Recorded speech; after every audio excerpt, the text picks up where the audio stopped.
Microsoft dan pemerintah Argentina bekerja sama mengembangkan sebuah algoritma yang diduga bisa memprediksi remaja mana yang akan hamil muda. Wired Magazine melaporkan teknologi menyeramkan ini pertama kali dipresentasikan oleh Microsoft dan Kementerian Anak Usia Dini di Provinsi Salta pada tahun 2018 lalu.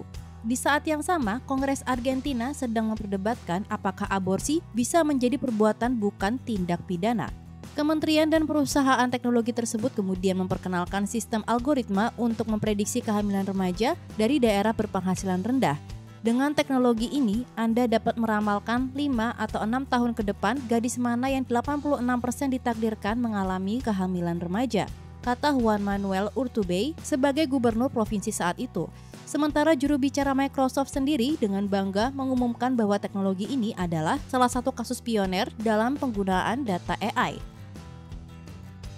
Meski begitu, rencana Salta untuk memprediksi kehamilan ini dikritik secara terbuka oleh akademisi, jurnalis, dan aktivis feminis yang menyatakan bahwa pemerintah menyalahgunakan kecerdasan buatan. Algoritma tersebut menggunakan data demografis dari 200.000 penduduk di kota Salta, termasuk 12.000 wanita dan anak perempuan berusia 10-19 tahun yang berasal dari keluarga miskin maupun migran. Data-data itu mencakup usia, etnis, negara asal, disabilitas, dan apakah rumah mereka memiliki air panas di kamar mandi. Data tersebut didapatkan dari beberapa agen teritorial yang mengunjungi rumah para wanita, mengajukan pertanyaan survei, mengambil foto, dan merekam lokasi GPS. Dari data itu, algoritma bisa memberi label pada wanita tertentu yang akan ditakdirkan menjadi ibu muda. Namun hingga kini masih tidak jelas apa yang akan terjadi setelah mereka diberi label tersebut atau bagaimana informasi dari algoritma akan membantu mencegah kehamilan remaja di provinsi setempat maupun secara nasional. Bahkan pemerintah Argentina tidak pernah secara formal menilai dampak algoritma pada wanita dan anak perempuan sehingga program ini juga dianggap kurang transparan. Ana Perez de Klerk, sebagai Direktur Organisasi Observatory of Violence Against Women, berpendapat bahwa program tersebut adalah penemuan patriarki, seperti yang diberitakan oleh Head Topics. Menurutnya itu mengacaukan variabel sosial ekonomi untuk membuatnya tampak seolah-olah wanita adalah pihak yang harus disalahkan jika terjadi kehamilan muda. Ana juga mengatakan bahwa sistem algoritma ini merupakan salah satu contoh pelanggaran negara terhadap hak-hak perempuan. Turunnya angka kelahiran di Jepang dari tahun ke tahun membuat pemerintah setempat harus melibatkan artificial intelligence untuk mencarikan rakyatnya jodoh.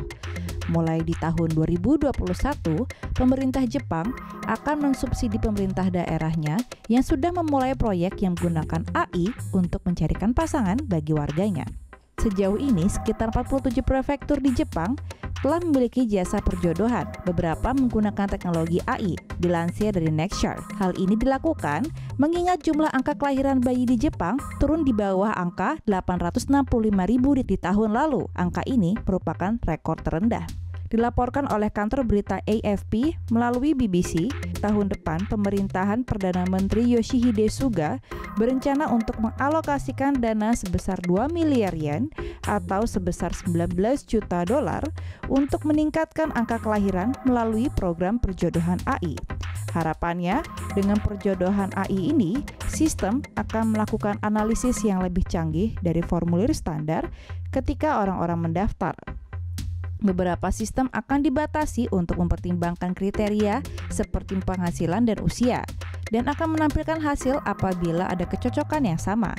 Salah satu pejabat kabinet mengatakan kepada AFP, mengutip dari BBC, "Kami secara khusus berencana untuk menawarkan subsidi kepada pemerintah daerah yang mengoperasikan atau memulai proyek perjodohan menggunakan AI. Kami berharap dukungan ini akan membantu membalikan penurunan angka kelahiran," tambahnya.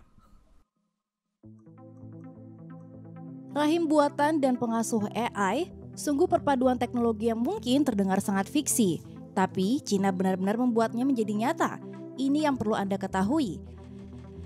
Sekelompok ahli di Cina memanfaatkan teknologi AI untuk menciptakan neni atau pengasuh bagi janin di dalam rahim buatan, South China Morning Post melaporkan.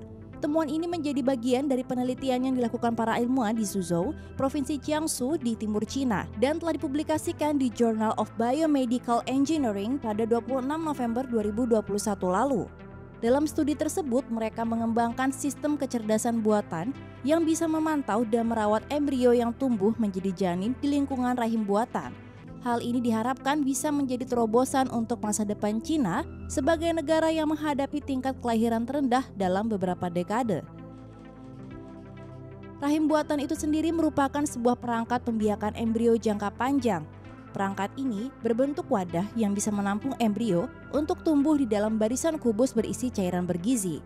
Untuk mengetahui apakah embrio berkembang dengan baik di dalam rahim buatan, para peneliti harus melakukan pengamatan dan pendokumentasian.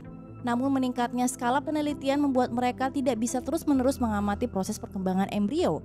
Karena itulah mereka memiliki ide untuk menciptakan pengasuh AI yang bisa memantau embrio secara detail. Saat ini hukum internasional melarang studi eksperimental pada embrio manusia. Karena itu para ahli hanya diizinkan untuk menggunakan hewan penelitian seperti tikus dan monyet untuk mengeksplorasi mekanisme teknologi pengasuh AI tersebut. Mereka telah berhasil merawat sejumlah besar embrio hewan di dalam rahim buatan, termasuk mempertahankan embrio monyet hingga 20 hari setelah pembuahan. Dalam studi tersebut, pengasuh AI itu bisa membantu mereka mendeteksi tanda-tanda perubahan terkecil pada embrio.